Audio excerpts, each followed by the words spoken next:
All right, welcome back to the channel. I want to show you guys a couple use case scenarios for power windows. A little bit different than the one we used the other day with the gradient, where we kind of put one up here and we're just relighting whatever was to the left of that line. Let's start off with node one here and just make a base grade.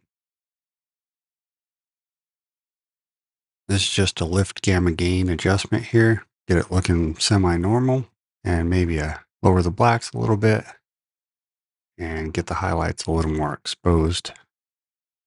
This is sometimes referred to as an S curve.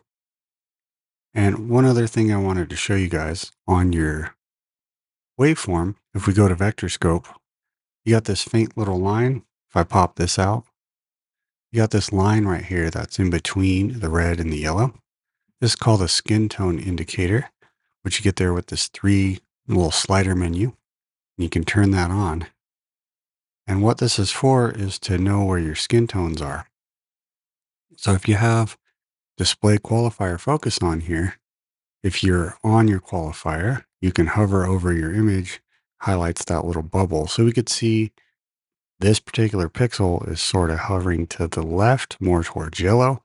So let's go to the offset and we'll just use this same wheel and push the image over to get this skin tone to sit correctly. So right about there, that's just something I wanted to show you guys in case you didn't see it already. So we'll go back here, we'll switch back to waveform. So now we have sort of our general look here. Now, on node number 2, I have a power window, just a circular one. And one note on tracking power windows, if you go smaller, sometimes that gives you a better track than like a bigger, wider one. So I just sort of put this one loosely over the actor's face here, went to track, tracked it back and forth. And now if we play, you can see it locks on to her movements pretty well. So the key to emphasizing this would be over in our window is increasing the softness here. If we had the softness like all the way down and we made some kind of change, we shut the graticule off here, you're going to see a hard line with whatever move that we make here. So that's just a dead giveaway, doesn't hide it very well. So let's reset that. We'll go back to this window. We'll turn the softness up. It doesn't take full softness, but enough to where it'll gradiently fade off here. So now let's say whatever adjustment we wanted to make to her, maybe raise up the gamma a little bit, something like that for an example. It's pretty slight. And you can see the area you're working with Shift H. That's not a huge change, but enough to see a little more of her face exposed.